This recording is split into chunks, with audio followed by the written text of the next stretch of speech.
Est-ce que vous avez déjà entendu ces phrases? Ne me jugez pas. Ou quand on va là-bas, hypothétique, on se fait juger. Ou alors, qui es-tu pour me juger? On entend ces phrases tellement souvent que ça donne naissance à des principes. C'est des choses qu'on ne remet pas en question. Et puis il y a les autres phrases. Ah ben lui au moins, il ne juge pas. Ou j'aime bien aller à tel endroit parce que là-bas on ne juge pas les gens. Ou encore, ah, ici nous ne jugeons personne. Parfois on a l'impression qu'être quelqu'un qui juge, c'est être la pire des raclures. Et puis le contraire est vrai aussi. Être quelqu'un qui ne juge pas, c'est le summum de la vertu. Quand je fais comprendre à quelqu'un que je ne le juge pas, ça se passe bien. Ça se passe bien. Et puis, il n'est pas rare que 2-3 semaines après, j'apprenne « Oui, j'ai rencontré un tel, il m'a dit que Martin, c'est vraiment un chic type. » Et puis, qu'est-ce qu'on doit penser de tous les sous-entendus qui viennent avec toutes ces phrases? Quand quelqu'un dit « ne me jugez pas », souvent il est en train de sous-entendre « laissez-moi faire ce que je veux ». Ou encore, parfois ça va même plus loin. « Vous devez me laisser faire ce que je veux et en plus, vous devez vous assurer que je me sente bien quand je fais ces choses. Vous devez me donner bonne conscience pour ça. » C'est devenu tellement engrainé dans notre culture qu'on s'est mis à avoir peur d'être vu comme quelqu'un qui juge. À un tel point qu'on finit par laisser couler toutes sortes de choses. Et dans le passage d'aujourd'hui, nous allons voir qu'il y a des moments où juger est une chose acceptable. En fait, je n'ai pas encore été assez loin. Il y a des moments où juger devient un devoir. 1 Corinthiens 5, je vais lire tout le chapitre. C'est un chapitre très clair, très simple, mais très difficile de transformer en prédication. Mais voilà, on est en train de faire une étude textuelle suivie d'1 Corinthiens, donc ça veut dire on prend tout, on ne prend pas seulement ceux qu'on aime bien. 1 Corinthiens chapitre 5. On entend généralement dire qu'il y a de l'immoralité sexuelle parmi vous.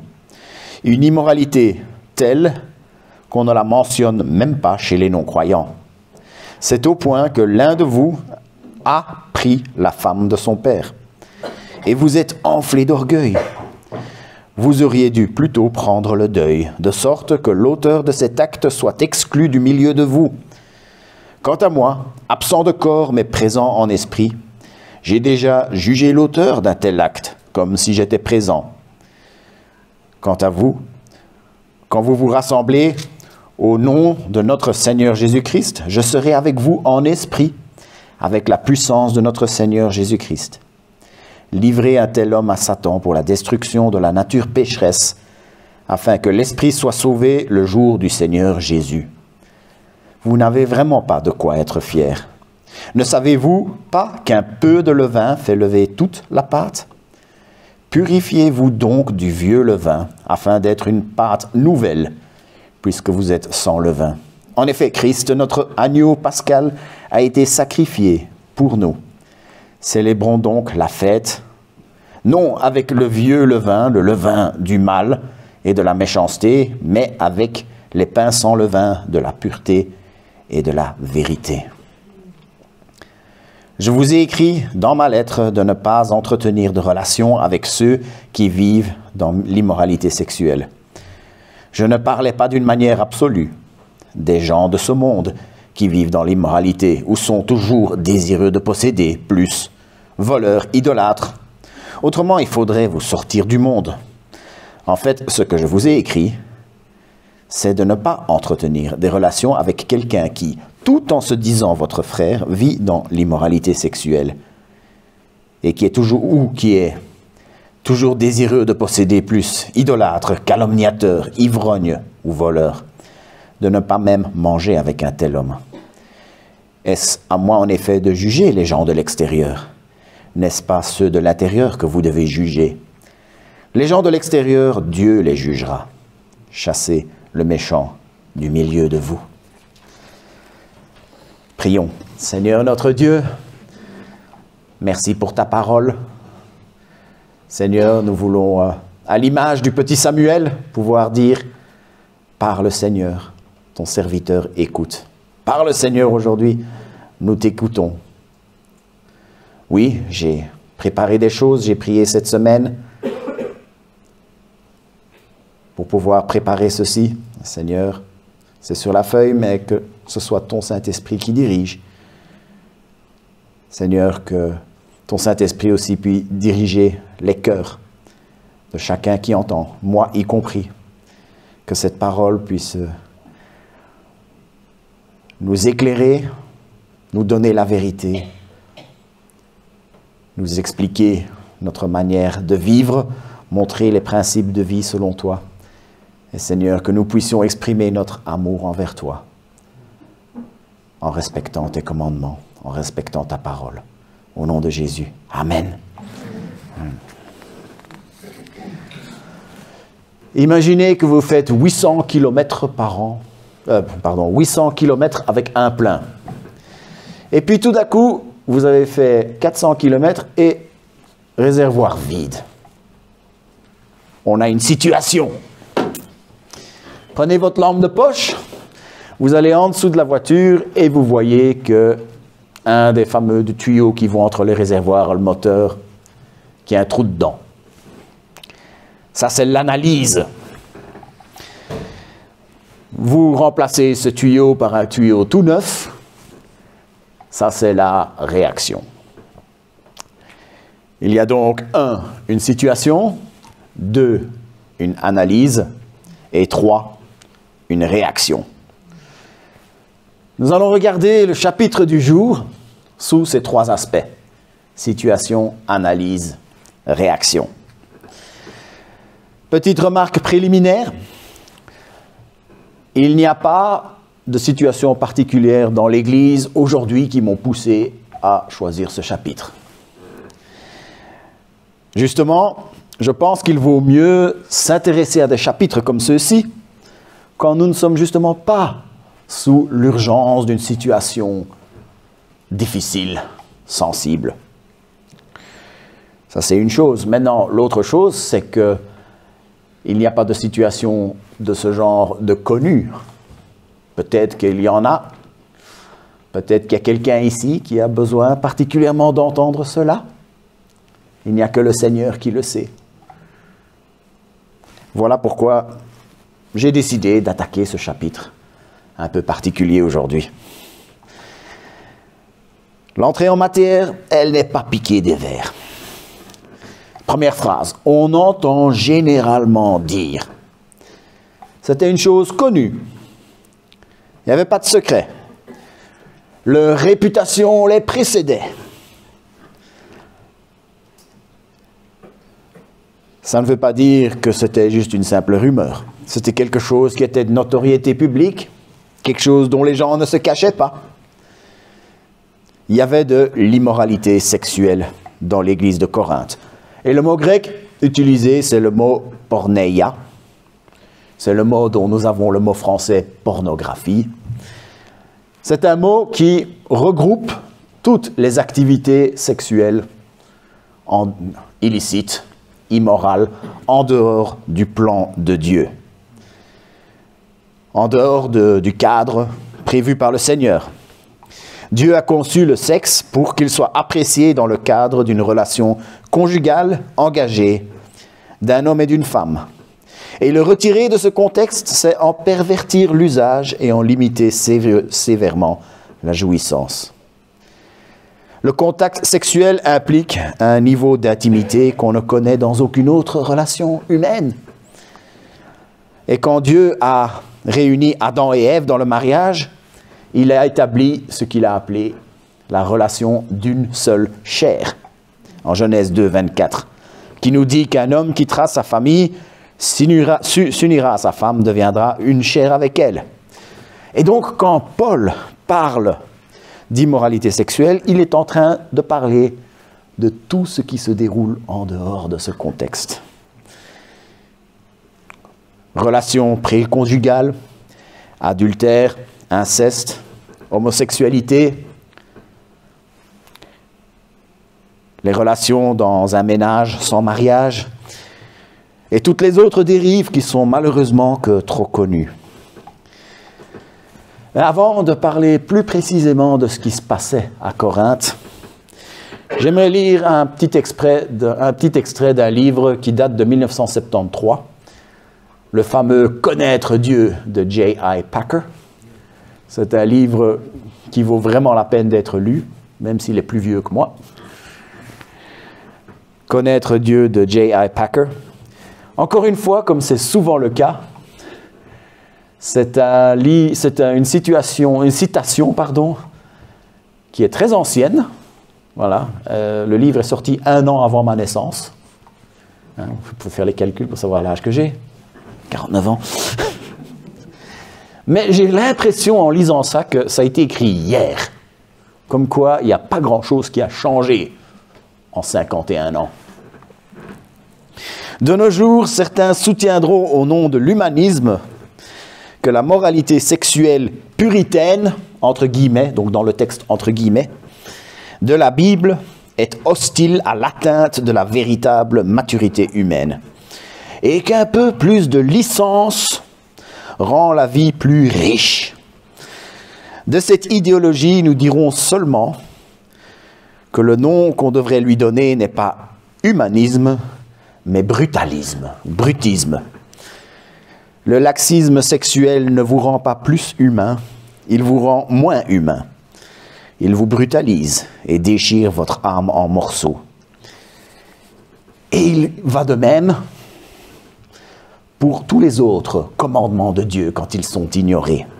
Vous allez voir, 2 tiers de ce chapitre parlent d'immoralité sexuelle, mais sur la fin, il dit c'est la même chose pour tous les autres péchés. C'est la même chose pour tout autre commandement de Dieu quand il est ignoré. Nous ne vivons une vie vraiment humaine que dans la mesure où nous nous efforçons de rester dans les limites des commandements de Dieu et sans aller plus loin. Fin de citation. Mais venons-en à ce qui se passait à Corinthe plus précisément. Il y avait un homme qui vivait avec la femme de son père. Et il précise que c'était quelque chose qui non seulement allait à l'encontre des commandements de Dieu, mais même les non-croyants n'approuvaient pas de ça. Dans l'Empire romain, c'était interdit. C'était quelque chose qui ne se faisait pas chez les Grecs, chez les Romains. Il semblerait, je ne les ai pas trouvés, mais on retrouve des traces de cela dans les écrits de Cicéron.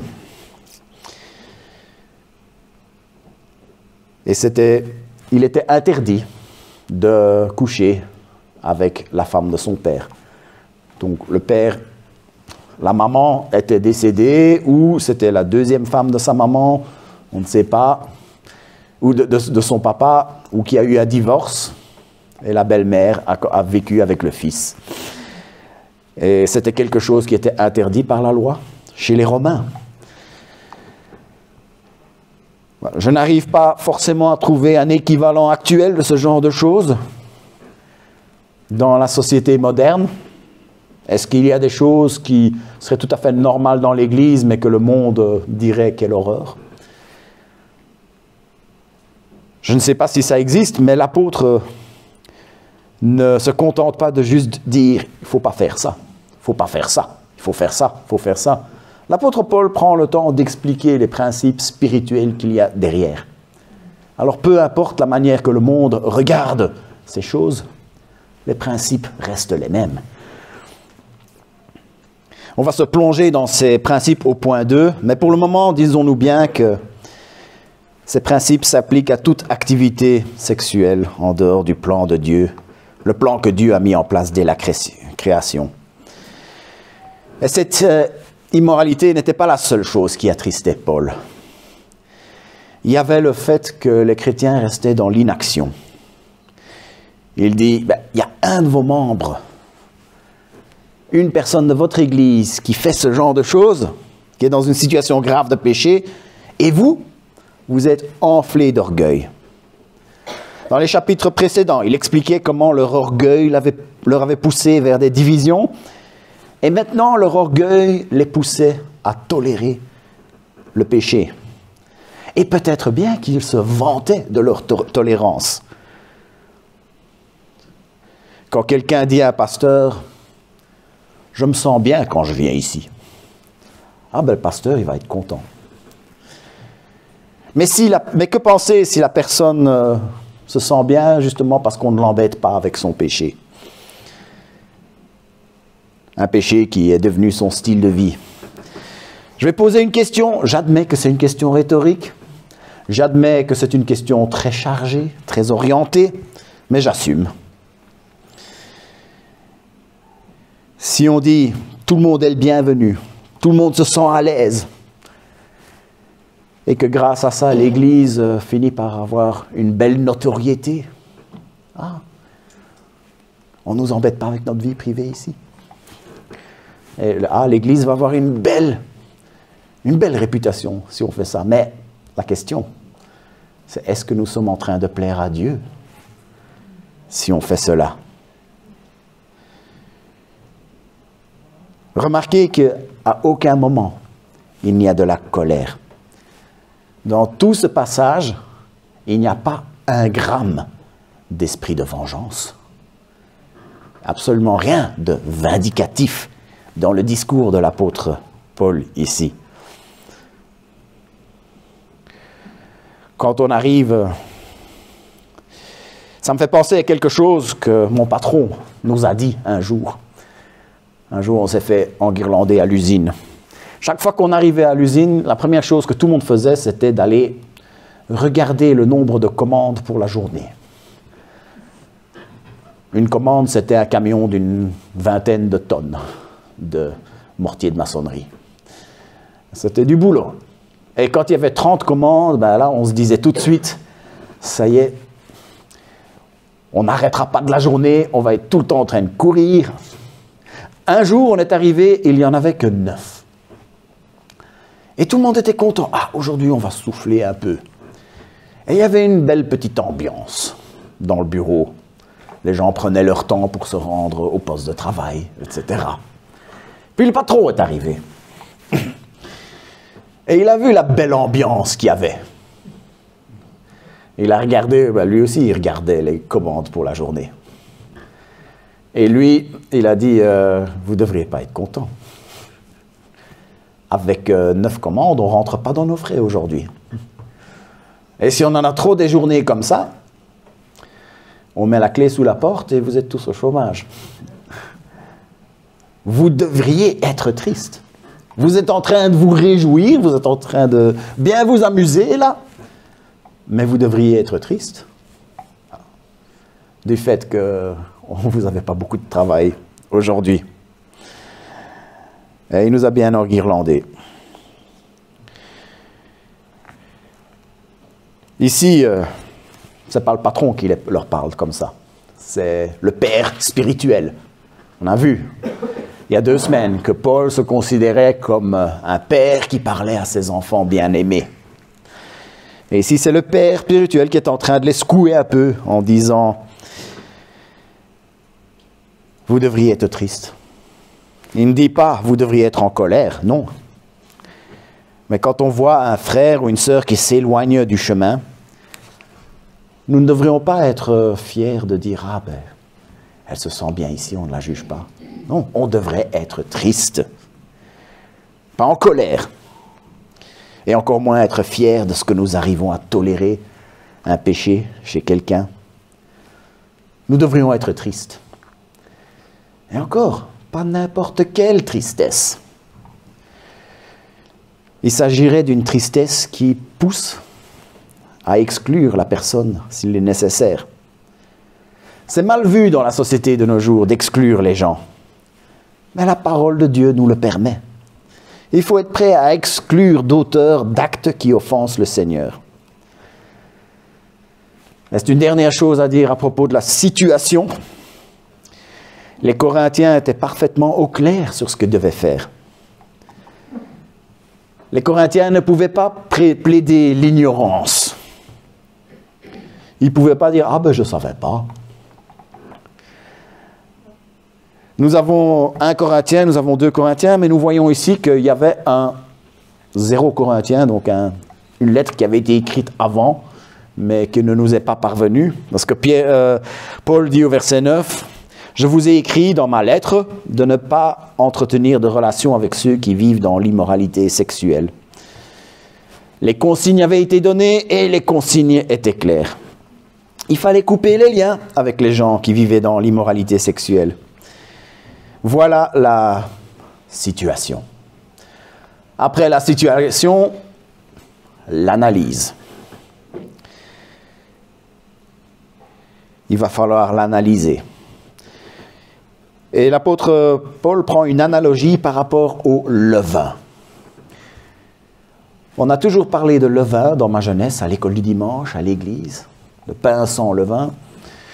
Mais moi, je ne savais pas ce que c'était du levain. Et je n'osais pas demander parce que j'avais peur de passer pour quelqu'un de pas très intelligent. Je pense, voilà, ça doit être quelque chose comme de la levure, je ne sais pas. Mais voilà, cette semaine-ci, c'est un des grands privilèges que j'ai, c'est de pouvoir un peu creuser ce genre de sujet. Et à l'époque, aujourd'hui, quand on fait du pain, j'ai découvert des choses, j'ai appris ce que c'était, mais je ne vais pas le faire. Je crois que moi, quand je vais faire du pain, je vais utiliser de la levure sèche, c'est beaucoup plus facile. Mais avant que la levure sèche existe, que nous avons aujourd'hui, la manière de faire un bon petit pain moelleux, c'était de nourrir le levain. Est-ce qu'il y en a qui font ça encore aujourd'hui, qui font leur propre levain? Est-ce qu'il y a quelqu'un? Non, on ne vous jugera pas. Pour ça, on ne vous jugera pas. Ah ben voilà, donc c'est quelque chose qui, en tout cas, en Belgique, c'est quelque chose d'un peu perdu. Ce qu'on faisait, c'est que on commençait par prendre un peu de farine, un peu d'eau, on le mélangeait, puis on le laissait capter la levure qui était dans l'atmosphère. Nous respirons, la levure, c'est des micro-organismes qu'il y a dans l'air. Et ils sont attirés, ils mangent tout ce qui est, ils mangent le sucre.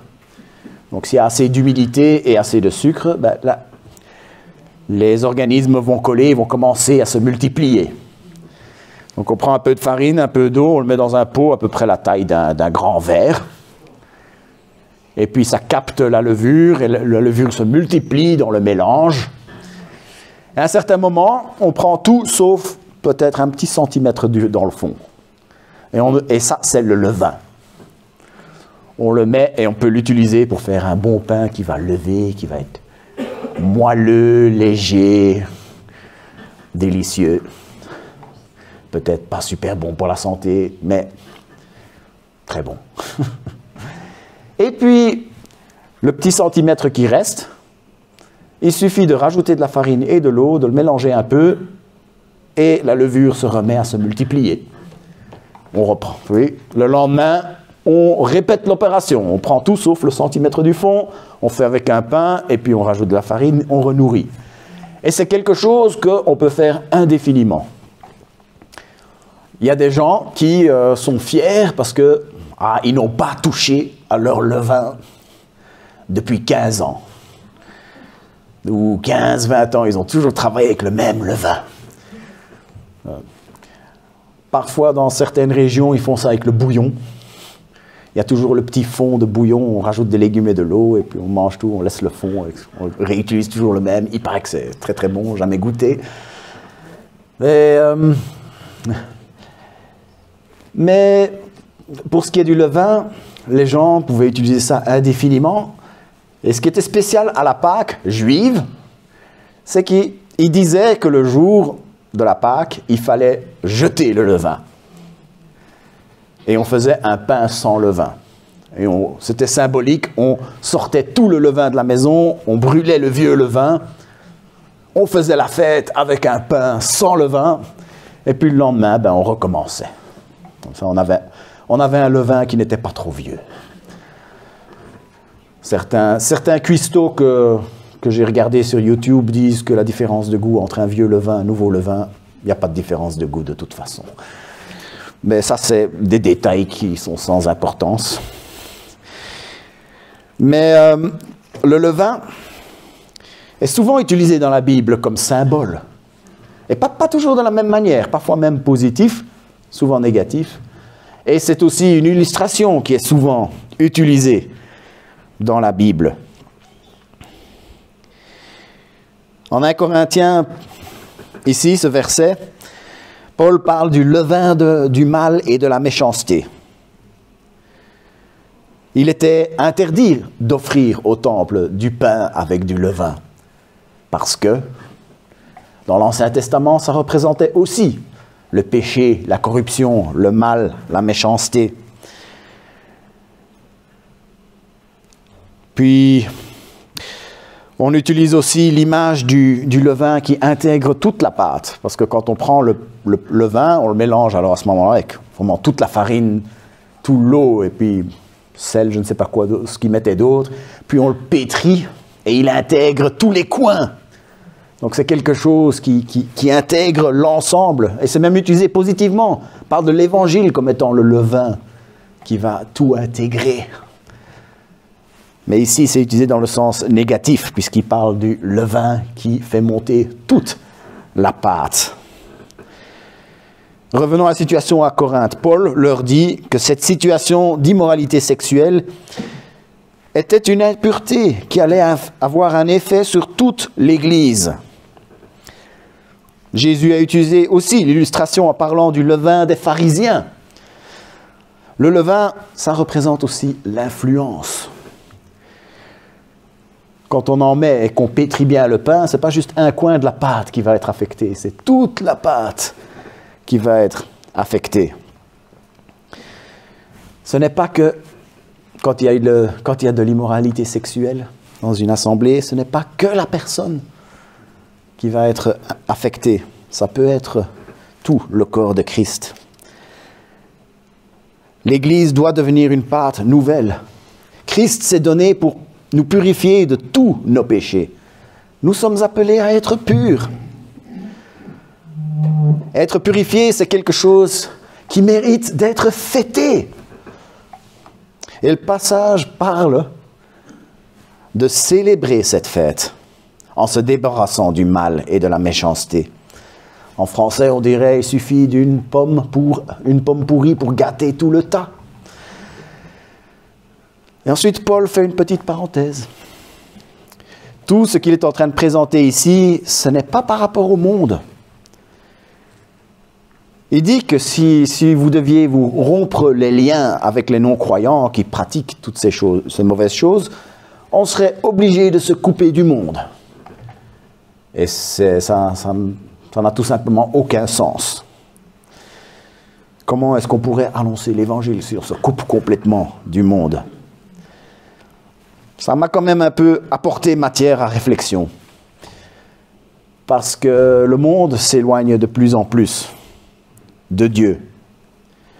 S'éloigne de plus en plus des principes bibliques.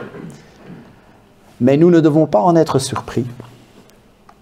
Et nous ne devons pas en être alarmés.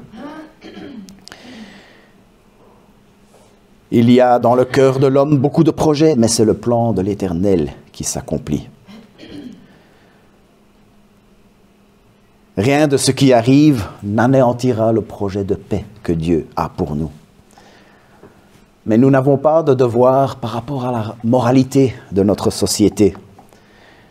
Nous n'avons pas de devoir par rapport à la moralité, par rapport au comportement des gens qui ont rejeté Dieu. Parce que ce n'est que par l'action du Saint-Esprit que la moralité, le comportement peut changer d'une manière qui compte. Ce n'est qu'en se repentant, ce n'est qu'en recevant Christ qu'on peut recevoir ce Saint-Esprit.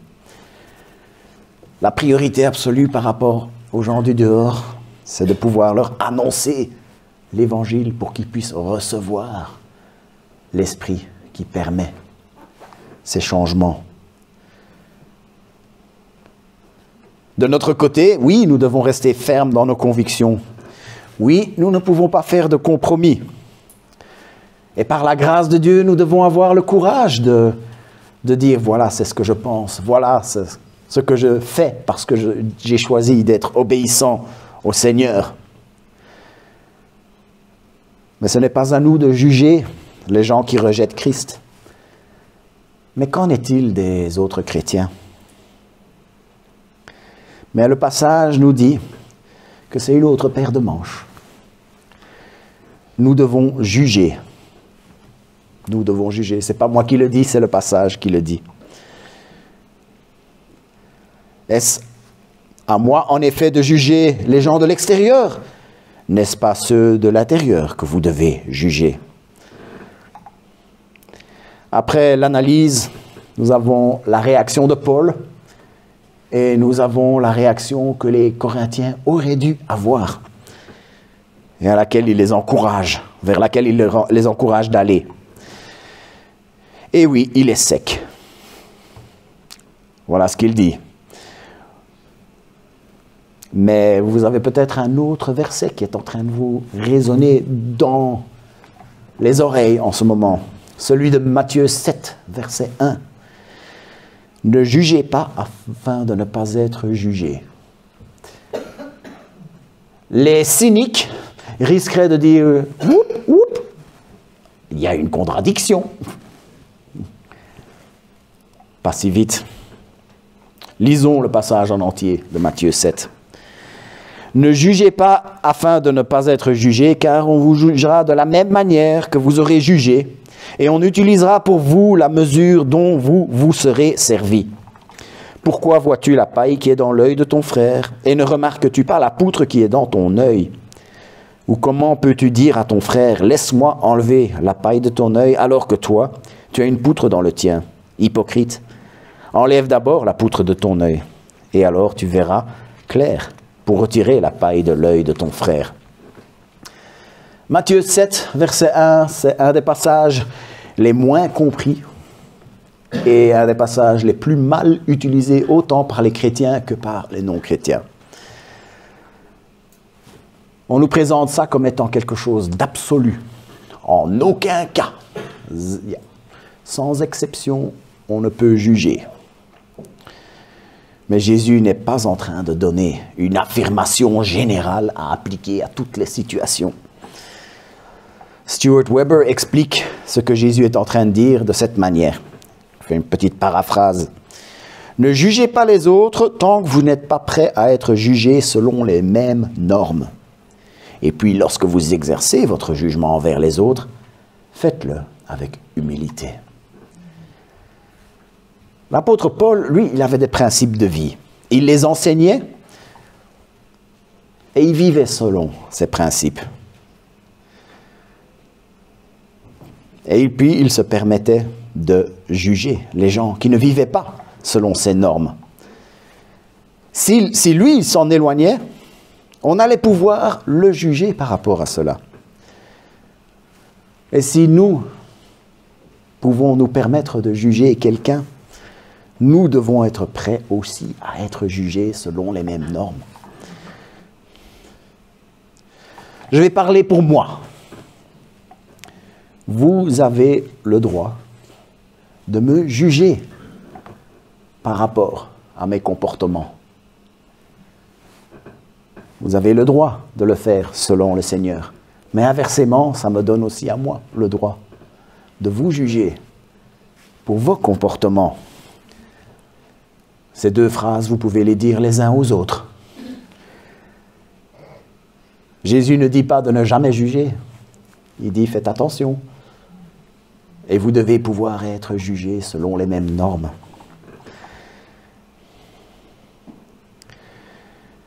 Paul n'avait même pas besoin d'être là. Il dit, je suis présent en esprit. Et il pouvait dire, ce n'est pas acceptable, il faut agir. Et il parle d'un genre de réunion qui devrait y avoir quand vous vous rassemblez. Je suis présent en esprit quand vous vous rassemblez par la puissance de Jésus-Christ. C'est les mots qu'il utilise.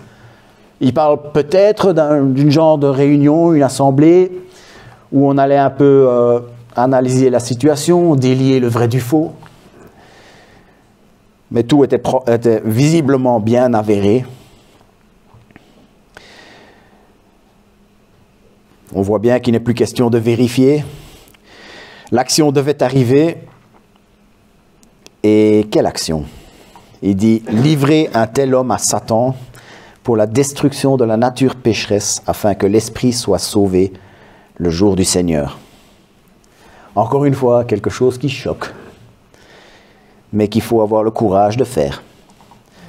Je peux vous rassurer d'une chose au moins. Si jamais il arrive de devoir faire ces choses, il ne va pas y avoir un rituel où on livre quelqu'un à Satan. On ne va pas jeter des sorts. C'est quelque chose qui se passe dans les domaines spirituels. Mais c'est une réalité. Une bonne manière de regarder cela, c'est de se dire qu'il y a une protection toute particulière contre le diable quand on fait partie d'un corps de Christ. Dieu a prévu pour que la foi se vive en groupe, et quand on s'éloigne de l'assemblée, on s'expose à des attaques du diable qui n'existeraient pas si on faisait vraiment partie d'une assemblée qui recherche le Seigneur. Si nous faisons partie d'un corps avec des membres distincts qui ont besoin les uns des autres et qui se soutiennent les uns les autres. Si Paul leur dit d'exclure les gens qui agissent mal, ce n'est pas pour les faire payer. Ce n'est pas pour dire, voilà, il faut qu'ils aient ce qu'ils méritent. Non. S'il le fait, les mots qu'il utilise, c'est pour la destruction de la nature humaine afin que l'esprit soit sauvé pour le jour du Seigneur. Le diable peut faire du mal. Le diable peut, on peut le voir dans le livre de Job, le diable peut s'attaquer aux possessions, peut s'attaquer au corps. Mais il ne peut pas s'attaquer à notre âme. Dans le livre de Job, on voit Dieu autorise le diable à attaquer la fortune de Job, la santé de Job. Mais il met des limites sur ce qu'il peut faire. Et le diable ne peut pas nous faire perdre notre salut. Il peut nous faire très mal, on le voit dans le livre de Job. Mais il ne peut pas nous faire le mal ultime. Nous n'avons pas à craindre ceux qui tuent le corps, a dit Christ, et qui ne peuvent tuer l'âme. Craignez plutôt celui qui peut faire périr l'âme et le corps dans la géhenne. Vous voulez une petite phrase philosophique? Je n'ai pas une âme, je suis une âme. J'ai un corps. Vous allez pouvoir en discuter autour du café, autour de l'apéro tantôt. Je n'ai pas une âme, je suis une âme. J'ai un corps. Notre âme, c'est ce que nous sommes. Et si notre âme appartient à Christ, nous sommes enfants de Dieu. On peut être... Si quelqu'un est chassé, livré à Satan, oui, ça peut faire très mal. Mais ce qu'il est, un enfant de Dieu, ne changera pas. Son âme peut être sauvée au jour du Seigneur.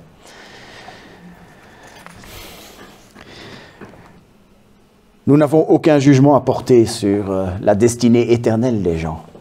De dire, cette personne-là est sauvée ou elle n'est pas sauvée. C'est une prérogative qui appartient à Dieu seul.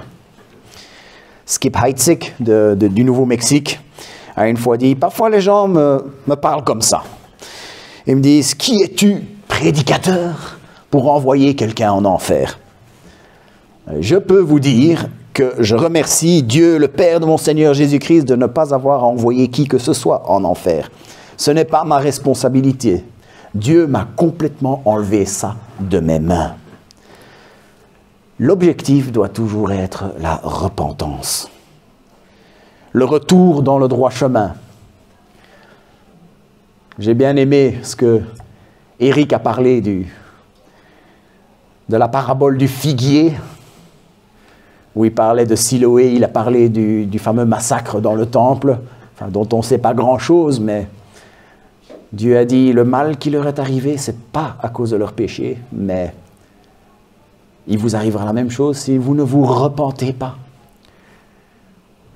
Et puis, il y a la parabole du figuier qui arrive juste après, qui parle de la patience du Seigneur, qui a un mal qui attend le pécheur, mais qu'il y a la place pour la repentance. Dans la parabole, il y a le serviteur, le jardinier, je ne sais plus, qui dit « Attends, l'année prochaine, on va donner l'opportunité. » C'est comme s'il disait « Il y a un temps où nous pouvons nous repentir. » Et ça doit être notre objectif. Quand quelqu'un s'éloigne du droit chemin, l'objectif doit être de lui permettre sa repentance. Et puis, si la repentance arrive, notre devoir, plus grand devoir, c'est de pouvoir accueillir cette repentance.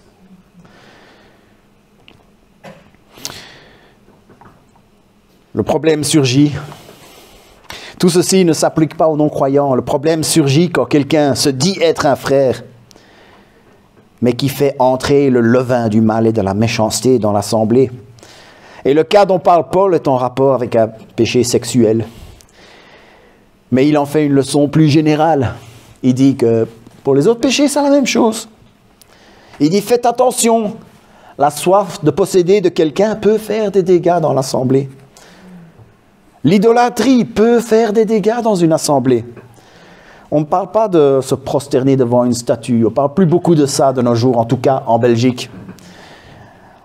Mais l'idolâtrie moderne existe et elle est tout aussi dévastatrice.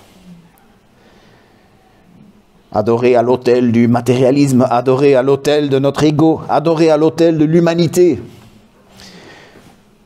Un autre exemple que Paul prend, qui dit c'est la même chose qu'avec l'immoralité sexuelle, il parle de la calomnie. La calomnie peut faire des dégâts dans une assemblée. Une personne avec un problème d'alcool peut faire des dégâts dans une assemblée. Une personne qui vole peut faire des dégâts dans une assemblée. Et là, je n'ai fait que de reprendre les exemples que Paul a mis dans 1 Corinthiens 5. Ce passage est en train de plaider avec nous. Il nous dit de nous protéger contre les dégâts de ce genre. Et si ça veut dire exclure quelqu'un, c'est terrible, mais c'est nécessaire. Et puis il y a cette phrase qui résonne tout de même. Chassez le méchant du milieu de vous. Et dans la pratique, comment est-ce que ça se passe? Il y a des histoires de gens qui ont été exclus d'église et qui se sont repentis, qui sont revenus. Malheureusement, les 3-4 histoires que j'ai ressorties de mes souvenirs et d'histoires sont très complexes, très sensibles, et que je ne peux pas vraiment les raconter, mais elles existent. Des histoires de gens qui ont été exclus et qui sont revenus. Dieu restaure, la repentance est possible, et nous devons toujours être prêts à l'accueillir. Il y a malheureusement aussi beaucoup de tristes épisodes où les gens s'excluent d'eux-mêmes. Ils veulent se complaire dans ce comportement et ils sortent de l'assemblée avant qu'on ait l'opportunité d'aller plus loin. Paul demande de le faire. Et j'ai fréquenté 4 églises, moi, sur une période de 30 ans.